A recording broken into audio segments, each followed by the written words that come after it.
Hello everyone, welcome to engineers Wallah. और हम लोग आज बात करने वाले हैं मैकेनिकल इंजीनियरिंग के पॉइंट ऑफ व्यू से कि एसएससी जेई 2025 का अगर हम लोग देखें तो क्या एक्सपेक्टेशन होना चाहिए कि एसएससी जेई 2025 का जो कट ऑफ है वो अप्रोक्सीमेटली हम लोग कितना लेकर के चले, या उसको अगर टारगेट कर रहे हैं तो हमें अपने माइंड में उसका जो सीबीटी 1 का पेपर है तो कितने मार्क्स को टारगेट लेकर के चलना चाहिए, इस पर हम लोग डिस्कशन करना चाहते हैं।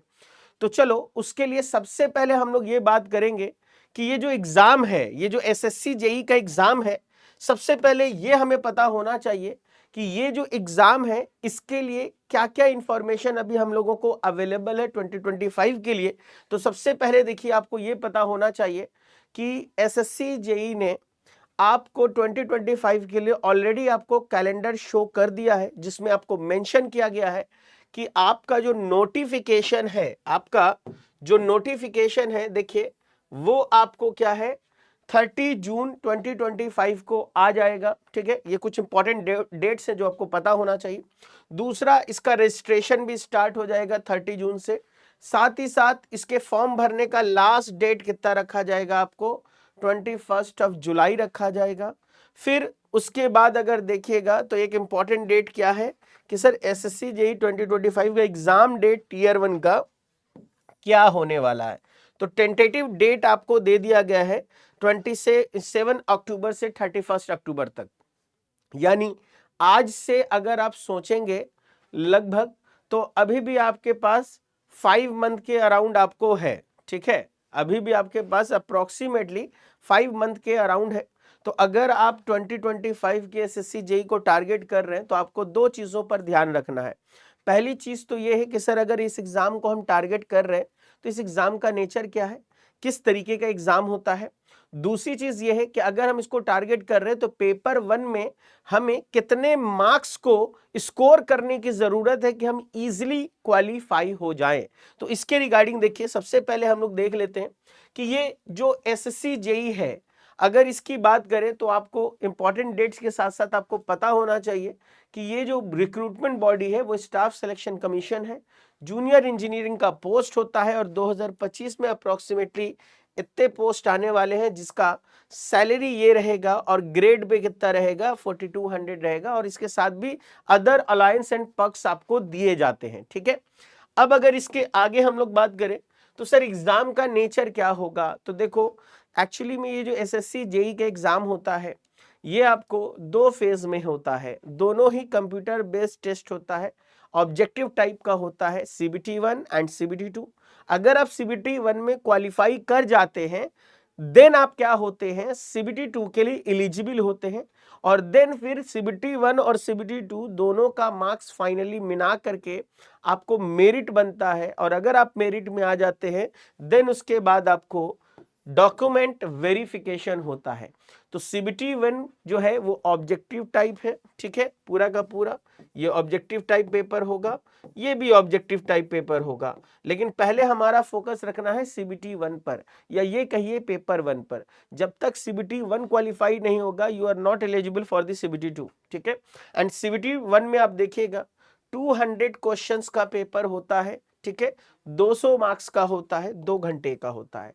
एंड सीबीटी 2 भी आपको देखिएगा तो 100 क्वेश्चंस का होगा, बट यहाँ पर 300 मार्क्स का होगा और 2 आवर का होगा, और यहाँ पर निगेटिव मार्किंग भी होता है। तो ये आपका एग्जाम का नेचर है। तो देखिए, अगर आपको एसएससी जेई क्वालिफाई करना है तो फर्स्ट ऑफ ऑल आपका पेपर 1 क्वालिफाई होना चाहिए। तो पेपर 1 के रिगार्डिंग ही हम यहाँ पर अगर बात करें तो ये सारी चीजें हैं।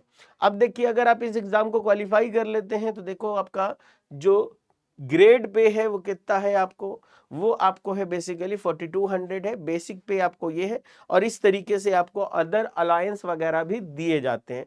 तो एक मोटिवेशन होता है कि सर इस जॉब में हमें जो सैलरी मिलती है वो कितनी मिलती है।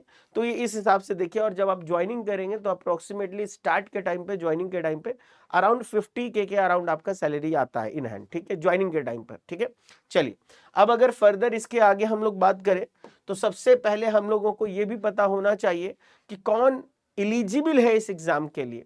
तो इसकी एलिजिबिलिटी क्राइटेरिया क्या होती है कि या तो आपने 3 ईयर का क्या किया हुआ हो, डिप्लोमा किया हो या बीटेक किया हो, उस रिलेवेंट ब्रांच में, जिस ब्रांच से आप क्या करना चाहते हैं, एसएससी जेई का एग्जाम देना चाहते हैं, तो आइदर आप 3 ईयर का डिप्लोमा किए हो या बीटेक किए हो, ठीक है, दोनों ही बच्चे इसमें एलिजिबल होते हैं।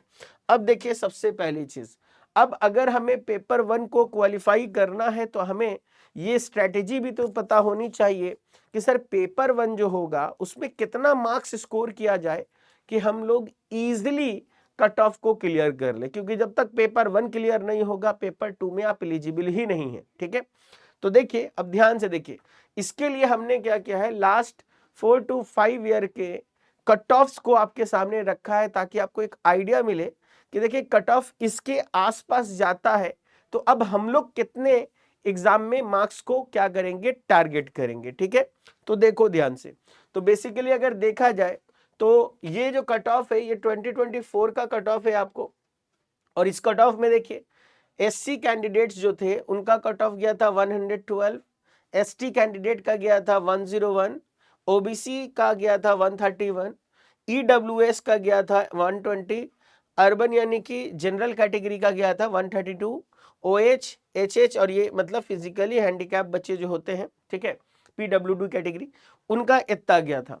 तो चलो एक आइडिया अगर आप देखोगे तो तुम यहां देखो ओबीसी का अप्रोक्सीमेटली 132 और इसका अप्रोक्सीमेटली 133 मान लो, ठीक है। यहां से ये 2024 का यानी जो लास्ट ईयर का जो पेपर था उसी का बात कर रहे हैं।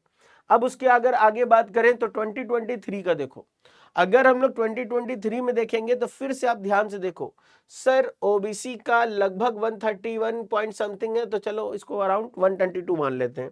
सर ईडब्ल्यूएस का इतना है, और आप गौर से देखो सर ये इसी अराउंड आ रहा है 132 के अराउंड।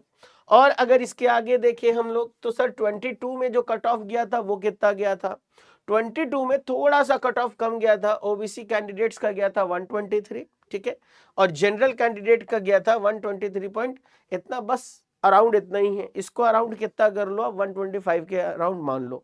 अब अगर इसके आगे देखें हम लोग तो सर 2021 का कट ऑफ क्या गया था, सर ओबीसी का गया था 137, ठीक है, ईडब्ल्यूएस का गया था 131 और जनरल का गया था 141। तो अब इन सारे डेटास को देखने के बाद हमें एक आइडिया लगता है कि सर पिछले 2 साल में तो 131 132 ही जा रहा है, हाँ बीच में केवल 1 साल ऐसा था जिसमें 140 के ऊपर गया था। तो हम लोग अपने एग्जाम का जो टारगेट लेकर के चलना है, ठीक है, जो टारगेट होना चाहिए हमारा, ठीक है, एसएससी जेई 2025 के लिए, ठीक है, फॉर पेपर 1 किसकी बात कर रहे हैं हम लोग, फॉर पेपर 1 की बात कर रहे हैं। तो देखो जनरल कैटेगरी के लिए ही हम यहां पर नॉर्मली बात कर रहे हैं, तो जनरल कैंडिडेट जो हैं हम उसको थोड़ा सा क्या करेंगे, देखो वक्त के साथ कंपटीशन बढ़ रहा है, चेंज कर रहा है, इसलिए कंपटीशन को देखते हुए फॉर सेफर साइड हम लोग थोड़ा सा अपने आप को ऊपर की तरफ क्या करेंगे, लेकर के चलेंगे ताकि हम लोगों को इजीली क्वालिफाई हो जाए। तो हम आपको कहेंगे कि आप अपना टारगेट लेकर के चलिए 135 टू 140 मार्क्स का, ठीक है, क्योंकि अप्रोक्सीमेटली ये कट ऑफ तो जाएगा ही जाएगा, ठीक है, ये कट ऑफ तो जाएगा ही जाएगा, अराउंड आप मान के चलो, क्योंकि देखो वक्त के साथ चीजें क्या हो रही है, कंपटीशन बढ़ रहा है, तो 130 135 के बीच में आ रहा था, आप इस टारगेट को 135 से 40 तक रखो, ठीक है। ये आपका क्या होना चाहिए, टारगेट होना चाहिए पेपर 1 के लिए, अगर आप इसको देख रहे हो तो। अब सवाल ये उठेगा कि सर अगर मुझे 135 से 140 मार्क्स स्कोर करना है तो हम कैसे स्कोर कर सकते हैं सर। तो उसके लिए सबसे पहले आपको ये पता होना चाहिए कि ये जो पेपर होगा पेपर 1 वो कैसा होगा। तो देखो ये पेपर 1 जो है 200 मार्क्स का होता है, 200 क्वेश्चंस होते हैं, जिसमें 50 क्वेश्चंस कहां से आते हैं, 50 क्वेश्चंस आते हैं आपको जनरल इंटेलिजेंस एंड रीजनिंग से, 50 क्वेश्चंस आते हैं कहां से, जनरल अवेयरनेस से, यानी कि 100 मार्क्स इन दो सब्जेक्ट से रहेगा, और 100 मार्क्स का क्वेश्चन जो रहेगा वो आपके रिलेवेंट इंजीनियरिंग जिससे भी आपने किया है उस ब्रांच से आपका रहने वाला है। या आप मैकेनिकल से भर रहे हो तो मैकेनिकल का होगा, इलेक्ट्रिकल से भर रहे हो तो इलेक्ट्रिकल का होगा 100 क्वेश्चन, सिविल का भर रहे हो तो सिविल का होगा 100 क्वेश्चन। ठीक है, तो ये आपको है टोटल। अब इसमें देखो आपको टारगेट कैसे करना है। देखो सबसे पहले आप लोगों को अगर देखना है आपके अपने पेपर को, तो आप अपने पेपर को क्या कर रहे हो, दो विंग्स में हम लोग क्या कर रहे हैं, तोड़ दे रहे हैं। सर एक है मेरा टेक्निकल, ठीक है, टेक्निकल है 100 मार्क्स का। तो आपको फोकस क्या होना चाहिए कि सर टेक्निकल में अराउंड, मैकेनिकल वाले याद रखो, अराउंड 90 मार्क्स का आपका टारगेट लेके चलना है शुरू से ही। क्योंकि देखो टेक्निकल बिल्कुल वन लाइनर आता है, बहुत आसान आता है, कोई बहुत ज्यादा टिपिकल और बहुत ज्यादा कॉम्प्लेक्स क्वेश्चन नहीं आता है। तो आपको आउट ऑफ 100 90 मार्क्स का यहाँ टारगेट लेके चलना है। क्योंकि यहाँ अगर अच्छा टारगेट लेकर के चलोगे तो बाकी में तुम बहुत अच्छा स्कोर कर सकते हो। ठीक है, और जो नॉन टेक वाला पोर्शन है, नॉन टेक्निकल वाला पोर्शन है, इसमें आपको रीजनिंग की अगर बात करें, ठीक है, रीजनिंग की अगर हम बात करें तो रीजनिंग में एक चीज ध्यान रखना है कि सर रीजनिंग 50 नंबर का आता है और इस 50 नंबर में हम लोगों को 45 मार्क्स का टारगेट लेके चलना है। क्यों? क्योंकि 45 मार्क्स बहुत आसानी से आप कर सकते हो। रीजनिंग का लेवल मॉडरेट ही रहता है, एवरेज ही रहता है, बहुत ज्यादा टफ नहीं आता है। तो यहां से 45 मार्क्स को आपको ग्रैब करना है। इसके बाद आपको आता है जनरल अवेयरनेस वाला पार्ट। ठीक है, देखिए आपके पोर्शंस में यहां लिखा हुआ है ना जनरल अवेयरनेस। अब जनरल अवेयरनेस में चूंकि आप लोग टेक्निकल हैं, इंजीनियर हैं, तो इंजीनियर का जनरली ये पार्ट वीक होता है। बट इसमें भी आप बहुत आसानी से क्या कर सकते हो, 25 टू 30 मार्क्स को टारगेट ले सकते हो।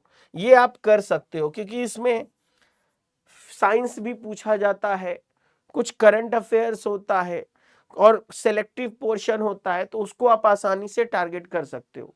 तो अगर यहां से तुम 25 मार्क्स को भी पकड़ो तो 25 प्लस 45 कितना होता है, तो सर यहां से आपको अराउंड अराउंड मान के चलो 70 कहो, या चलो 70 नहीं भी तो आप इतना समझो कि ये दोनों मिला करके 60 टू 70 मार्क्स को टारगेट करना है आपको, यह ध्यान रखिए। ठीक है, एटलीस्ट मान लो कि तुमने क्या किया, तुमने यहां से 70 क्वेश्चन किया लेकिन चलो 2-4 गलत भी हुआ, तो कम से कम तुम्हारा 60 मार्क्स यहां से आना चाहिए। ठीक है, और यहां पर चलो 90 मार्क्स का आपने अटेम्प्ट किया, उसमें से थोड़ा बहुत गलत भी हुआ तो तुमको अराउंड 80 टू 85 मार्क्स आना चाहिए, थोड़ा बहुत, लेकिन एक्यूरेसी जितना अच्छा रखोगे उतना अच्छा है।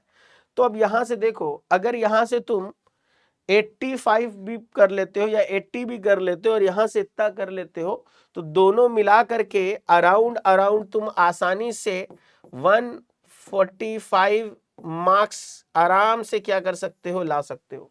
तो यहां पर हम लोग कट ऑफ, मैंने क्या बोला था, कट ऑफ बोला था कि 135 से 140 लेके चलना है, लेकिन आप अपना टारगेट हमेशा उससे थोड़ा सा ज्यादा लेकर के ही चलेंगे। और ज्यादा अगर ले आते हो तो मेरिट में तुमको फायदा होगा।